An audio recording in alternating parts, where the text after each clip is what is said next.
possible that we have one kind of song everybody knows, like a modern one, where we can kind of absolutely check it? Cool. Of course. Okay. Of course. Good. Which one? Do you know? I don't know. You choose. What is it? Hier, sag mal, was ist ein famous song you know? Universal. Love Me Tender. Yellow Submarine. Yellow Submarine. No. La la la la la la la la la. Yeah, it could be. Yeah. La la la la la. Yeah. It's So- actually a good one, isn't it? How does it go? No? Yeah, no? Yellow Submarine. Yeah, no? Yellow Submarine. Yellow Is that, Submarine. yeah? That's Okay. it. So maybe Haydn would have done, let's see.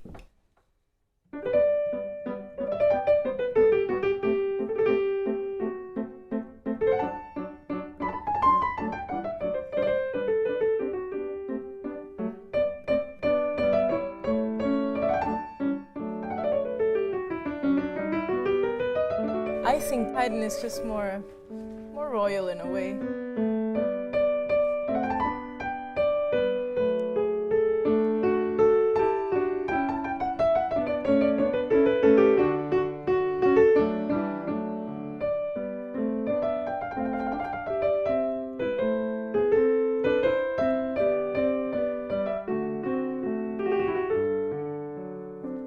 Something a little bit more elegant, no? And then Mozart would have probably taken it a step further, the Enfant Terrible, so maybe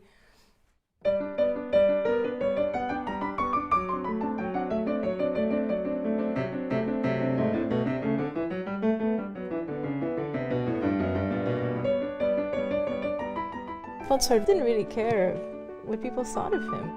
In his music, he would poke fun at people. He would poke fun at who we are as human beings.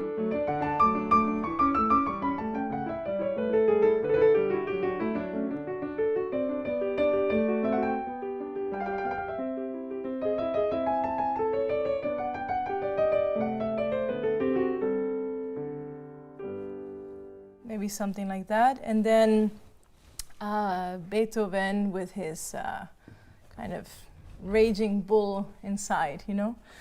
Let me see.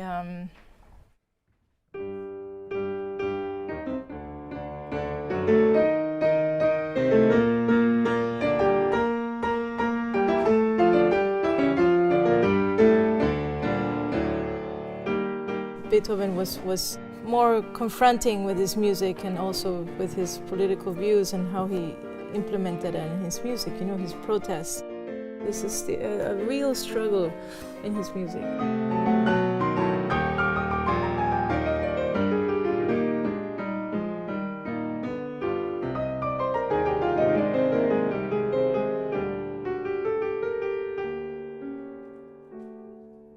How do you hear his fighting? Is it strange chords? Is it different? Is it unsolved harmonies? There is a tension through his music. For example, maybe he would use a lot of and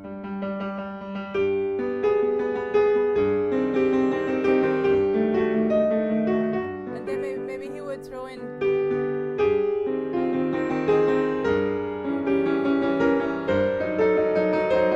a lot of dissonances. He's really giving a meaning to every note, doesn't he? Yeah, he does. And sometimes this kind of like in the Walstein Sonata, you know, this. You see that there?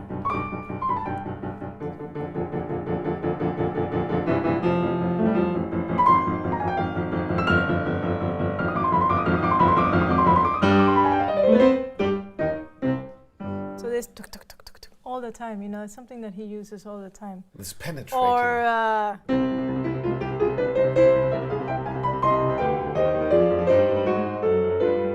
always this kind of anxiety. Da, da, da, da, da, all the The question of inspiration, and perhaps we start with you in this topic. I mean, you wrote this Ex Patria, for example. Mm-hmm.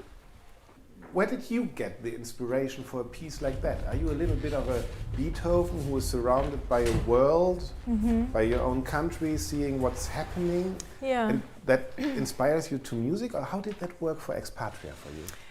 Well, I mean, as someone who has always improvised, not always in public, but always in my life, it was the urgency of the subject of Venezuela, of the situation, the last 15 years of Venezuela, that made me sit down and write a piece. And I only wrote Expatria because I wanted to portray and give sound to the pain and the desperation and the tragedy of Venezuela and what it's become.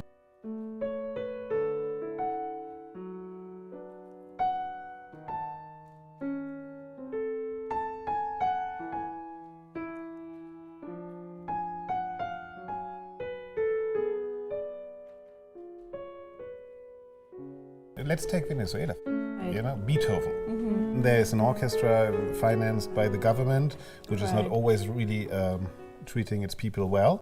So Beethoven stands there innocently, you grabbing him for one purpose, they are grabbing it for another purpose, which shows how important this music still is. Well, why do we fight about Beethoven? In this case, the message is innocent, the messenger is not.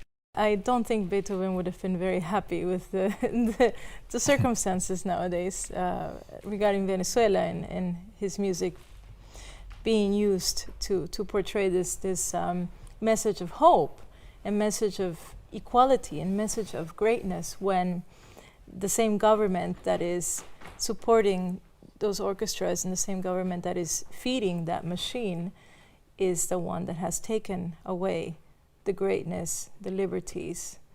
Even the life of your countrymen. Yes, exactly. Yeah. What do we have to do to get our Beethoven back from them, from these testosterone dwarfs?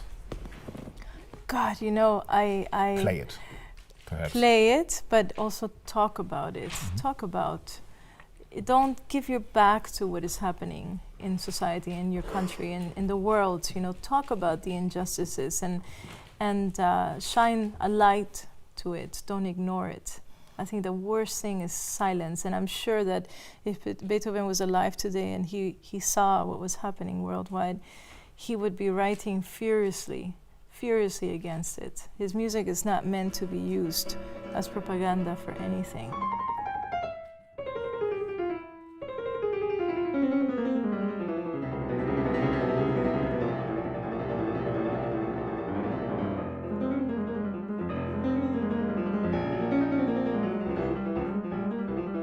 We are with Mozart now. People say flowers grow faster when we listen to his music. People say cows give more milk when they listen to his music. And some people say there is a secret in Mozart's music. So I don't want anything less from you now to reveal the secret of Mozart to us. The secret of Mozart. It's almost like he, you know, very much like the great sculptors. He has a piece of marble and he finds the shape within the marble and crafts at it until it's exactly what it has to be. It's just continuous movement, you know? It goes on, it's like a wheel, you know? And it gives it the continuity. It would have been very different if he'd done, for example,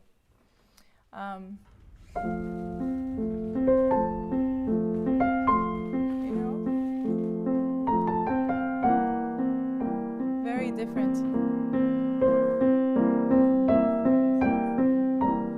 It doesn't have the air that the original has. So do you agree that left hand and right hand are 2 times nothing and together magic happens? No, I think they're individuals completely. The left hand is very operational. It continues and continues and continues. Now the right hand brings the mystic, the emotional voice, the one that touches your heart. You know, this, it's not going to take you anywhere, you know? But when you add this, it's perfect, you know?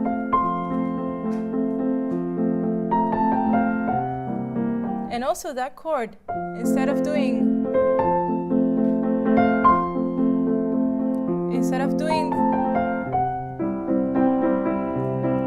that's completely different feeling. I think Mozart's music has an order, and I'm sure neurologically it changes patterns.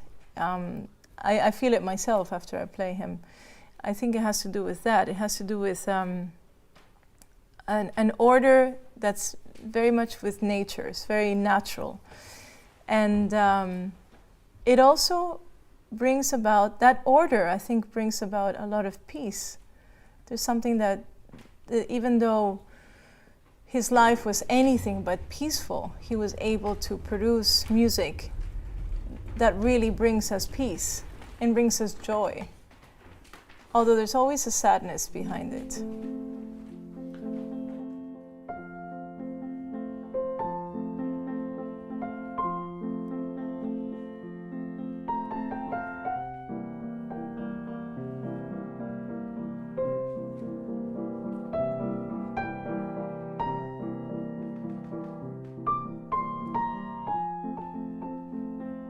There's a purity